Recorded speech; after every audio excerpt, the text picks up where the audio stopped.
नमस्कार दोस्तों, मैं doctor Satyendra Pandey, total homeopathic clinic Raipur Chhattisgarh. हम चर्चा कर रहे हैं डॉक्टर नैश ट्रायो सीरीज पे। इस सीरीज में हमने इसके पहले चर्चा किया कि डॉक्टर नैश ने पेन की ट्रायो मेडिसिन कौन सी बताई थी और उसको हम एक दूसरे से कैसे डिफ्रेंशिएट कर सकते हैं। आज की सीरीज में हम देखेंगे कि डॉक्टर नैश ने रेस्टलेसनेस की ट्रायो मेडिसिन कौन सी बताई है और उसको हम कैसे डिफ्रेंशिएट कर सकते हैं। परंतु इसके पहले हम इस वीडियो में देखेंगे कि रेस्टलेसनेस का मतलब क्या होता है, रेस्टलेसनेस का प्रकार क्या है, रेस्टलेसनेस की पैथोफिजियोलॉजी क्या है और सबसे अंत में हम देखेंगे कि डॉक्टर नैश ने वो ट्रायो मेडिसिन कौन सी बताई है और उसके लक्षण क्या है। चलिए इस वीडियो को स्टार्ट करते हैं और सबसे पहले देखते हैं कि रेस्टलेसनेस का मतलब क्या होता है। रेस्टलेसनेस का मतलब होता है कि जब व्यक्ति आराम करने जाता है तो उस स्थिति में उसको मानसिक शांति मिलनी चाहिए और शारीरिक आराम मिलना चाहिए, परंतु किसी कारण से न उसको मानसिक शांति मिलती है न शारीरिक आराम मिलता है। इस स्थिति को हम रेस्टलेसनेस की स्थिति कहते हैं। यदि हम देखें तो रेस्टलेसनेस के दो प्रकार होते हैं, एक मेंटल रेस्टलेसनेस और दूसरा फिजिकल रेस्टलेसनेस। अब हम देखते हैं कि मेंटल रेस्टलेसनेस के लक्षण क्या है। तो पहला लक्षण जो होगा वो मानसिक तनाव और चिंता। इसका जो दूसरा लक्षण जो होगा विचारों में अस्थिरता। इस प्रकार के पेशेंट में विचारों में अधिकता होती है या फुल ऑफ थॉट जो होते हैं उनके दिमाग में चलते रहते हैं, जिसके कारण एक विचार खत्म नहीं होता, दूसरे विचार जो हैं आना आरंभ हो जाते हैं। ये श्रृंखला चलती रहती है जिसके कारण वो वैचारिक रूप से अस्थिर होता है। इसका जो तीसरा लक्षण जो है लैक ऑफ कॉन्सेंट्रेशन, एकाग्रता की कमी।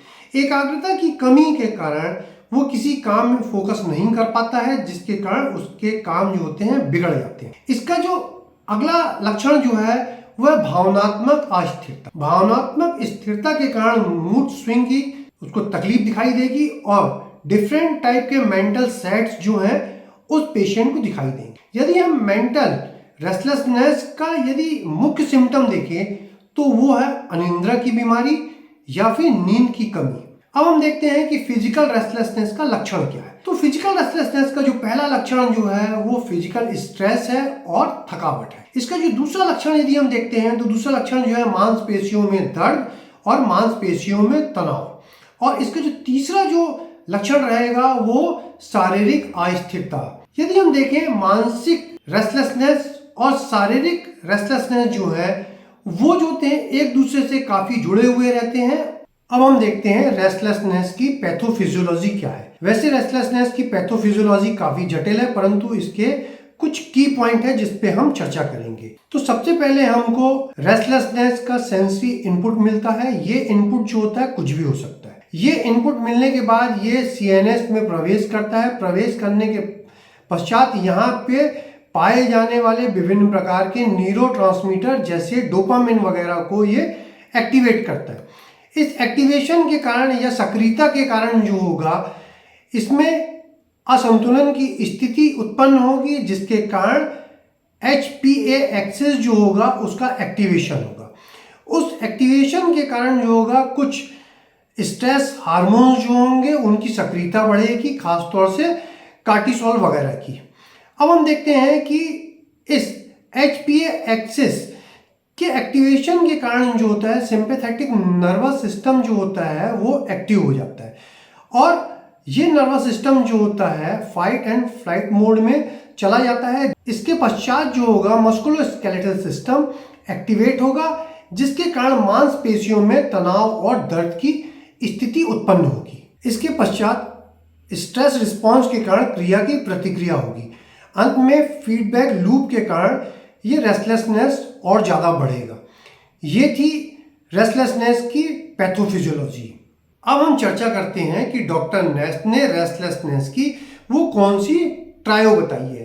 तो इस ट्रायो की जो सबसे पहली मेडिसिन है वो है एकोनाइट नेपेलेस। फिर दूसरी मेडिसिन जो है आर्सेनिक एल्बम और तीसरी मेडिसिन है रस्टॉक्स। अब हम इन तीनों मेडिसिन को वन बाय वन इस पे चर्चा करेंगे और ये देखेंगे कि ये तीनों मेडिसिन एक दूसरे से कैसे अलग है। तो सबसे पहले हम देखेंगे एकोनाइट। तो एकोनाइट में यदि हम स्टेज वाइज देखते हैं तो इस एकोनाइट का जो रेस्टलेसनेस पाया जाएगा वो इन्फ्लामेशन की अर्लियर स्टेज में पाया जाएगा और इसके साथ हाई ग्रेड फीवर पाया जाएगा। और इस एकोनाइट में इसके साथ वीकनेस नहीं पाई जाएगी। अब हम देखते हैं कि आर्सेनिक एल्बम का स्टेज क्या होगा।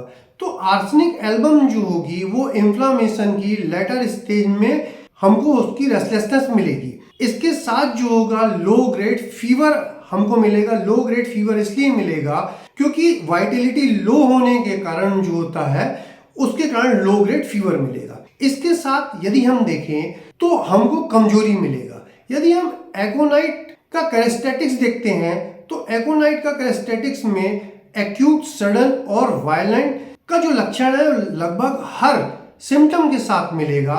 उसी प्रकार हम आर्सेनिक एल्बम को देखते हैं तो आर्सेनिक एल्बम का जो कैरेक्टरिस्टिक्स रहेगा वो कमजोरी रहेगा, थकावट रहेगी, नाइट एग्रावेशन रहेगा। ये लगभग जो होगा हर सिम्टम में हमको मिलेगा। और इसके साथ यदि हम देखते हैं कि रस्टॉक्स कैसा है तो रस्टॉक्स जो होता है ये सब एक्यूट स्टेज में काम करेगा। यदि हम देखें तो एकोनाइट का जो रेस्टलेसनेस जो होता है वो मेंटल रेस्टलेसनेस होता है। इसी प्रकार यदि हम आर्सेनिक एल्बम का रेस्टलेसनेस देखते हैं वो मेंटल एंड फिजिकल होता है। परंतु हम जहां तक रस्टॉक्स की बात करते हैं तो रस्टॉक्स का जो रेस्टलेसनेस जो होगा वो फिजिकल होगा। अब हम देखते हैं कि फियर। तो वैसे तो एकोनाइट में बहुत सारे फियर पाए जाते हैं, जैसे भीड़ में जाने से डरता है आदि टाइप के जो है फियर पाए जाते हैं। परंतु एक पिक्युलियर टाइप का जो है इसमें फियर पाया जाता है fear of death. Fear of death में ये पेशेंट जो है अपनी डेथ को प्रिडिक्ट करता है, माने मैं इतने बज के इतने मिनट पे मर जाऊंगा। और इसके अलावा जो है हम आर्सेनिक एल्बम में देखते हैं तो आर्सेनिक एल्बम जो होगा उसमें भी फियर ऑफ डेथ पाई जाएगी, परंतु एकोनाइट से कम पाई जाएगी। एकोनाइट में फियर ऑफ डेथ जो होगा हाईएस्ट डिग्री का पाया जाएगा और उससे कम जो होगा आर्सेनिक एल्बम में पाया जाएगा। आर्सेनिक एल्बम का जो पेशेंट जो होता है उसको फियर ऑफ डिसीज भी होता है। वो सोचता है कि मेरा जो है डिसीज जो है वो असाध्य है, कोई भी उत्क्रम करने से या फिर कोई भी दवाई लेने से मेरी जो होगी बीमारी ठीक नहीं होगी। यदि देखा जाए तो एकोनाइट का पेशेंट जो होता है वो होपफुल होता है। बीमारी के दौरान वो डॉक्टर को बुलाने का रिक्वेस्ट करता है कि डॉक्टर को आप बुलाइए जिससे डॉक्टर आएगा और मुझको ठीक करेगा।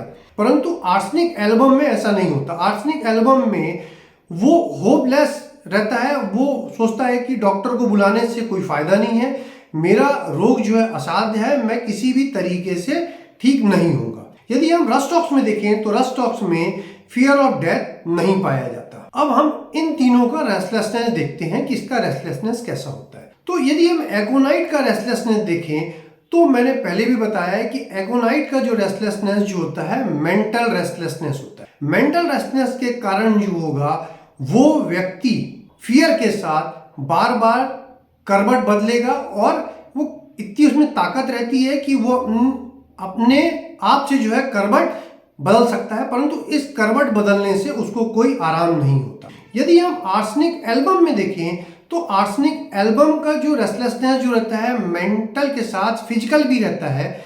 इसमें फिजिकल इतना वीक होता है कि वो चाहता है कि मैं करवट बदलूं, परंतु वीकनेस के कारण जो होता है वो करवट नहीं बदल पाता। कभी कभी पेशेंट ये भी सोचता है कि मेरे को कोई व्यक्ति गोद में ले ले और इस बिस्तर से उस बिस्तर में ले जाए या इस जगह से उस जगह ले जाए।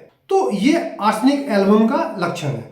रस्टॉक्स का जो रेस्टलेसनेस जो होता है वो फिजिकल रेस्टलेसनेस होता है। वो फिजिकल जो रेस्टलेसनेस होता है वो दर्द के कारण होता है। दर्द स्पेन के कारण भी हो सकता है या बहुत ज्यादा काम करने के बाद उसको दर्द होता है जिसके कारण जो होता है रेस्टलेसनेस होती है। इसके रेस्टलेसनेस में उसको करवट बदलने से या जगह बदलने से उसको आराम मिलता है, परंतु आर्सेनिक एल्बम और एकोनाइट में ये सिम्टम नहीं पाया जाता। यदि हम इन तीनों मेडिसिन को समराइज करते हैं तो यदि कुछ शब्दों में हम बोलें कि ये तीनों मेडिसिन एक दूसरे से अलग कैसे हैं तो उसमें हमको सबसे पहले देखना पड़ेगा एलिमेंट फॉर्म। तो एकोनाइट का जो एलिमेंट है वो ड्राई कोल्ड विंड है, यदि अपन आर्सेनिक एल्बम का एलिमेंट देखते हैं तो उसका एलिमेंट जो है, आप अल्कोहल के सेवन के कारण या टबैको के सेवन के कारण, या फिर आप इन्फेक्टेड फूड खाते हैं या फिर बासी या फर्मेंटेड फूड का आप सेवन करते हैं, तब ये तकलीफ उत्पन्न होती है। उसी प्रकार यदि हम एलिमेंट फ्रॉम रस्टॉक्स का देखें तो रस्टॉक्स का जो एलिमेंट जो होगा वो होगा, जैसे आप जिम में गए हुए हैं, जिम में जाने के बाद जो है बहुत ज़्यादा मस्कुलर एक्टिविटी करने के कारण जो होगा वो होगा। दूसरा, यदि आप पसीने से बहुत ज़्यादा गीले हो गए हैं तो उसके कारण भी जो होगा इसका एलिमेंट हो सकता है। इसके अतिरिक्त यदि आप के शरीर में मोच आ गई हो या फिर आप जो है किसी बारिश के पानी में भीग गए हैं, तब भी जो होगा रस्टॉक्स का ये एलिमेंट फॉर्म होगा। और दूसरा, यदि हम इसका देखें तो यदि स्टेज देखते हैं तो एकोनाइट जो होगा वो एक्यूट स्टेज में काम करेगा, आर्सेनिक एल्बम क्रॉनिक स्टेज में काम करेगा, और रस्टॉक्स जो है वो सब एक्यूट स्टेज में काम करेगा। इसके अलावा हम इन तीनों की थस्त भी देख सकते हैं। इन तीनों की थस्त जो होती है वो अलग अलग होती है। हम इन थस्त के बेस पे भी जो है इन मेडिसिन को हम एक दूसरे से अलग कर सकते हैं। इन तीनों मेडिसिन को अलग करने का एक और तरीका है कि एकोनाइट का जो पेशेंट जो होगा उसमें highest degree of fear of death पाया जाएगा। उसी प्रकार यदि हम आर्सेनिक एल्बम को देखते हैं तो उसमें हाईएस्ट डिग्री की एंजाइटी पाई जाएगी, साथ में कमजोरी पाई जाएगी। और यदि हम रस्टॉक्स को देखते हैं तो रस्टॉक्स में जो होता है वो जो होता है फियर ऑफ डेथ नहीं पाया जाता, और साथ में जो होता है आपकी एंजाइटी भी नहीं पाई जाती। यदि ये वीडियो आपको अच्छा लगा हो और यदि आप चाहते हैं कि इस टाइप के अच्छे वीडियो मैं बनाते रहूं तो आप लाइक करिए, सब्सक्राइब करिए, और यदि इससे संबंधित कोई भी आपका प्रश्न है तो कमेंट करके बताइए।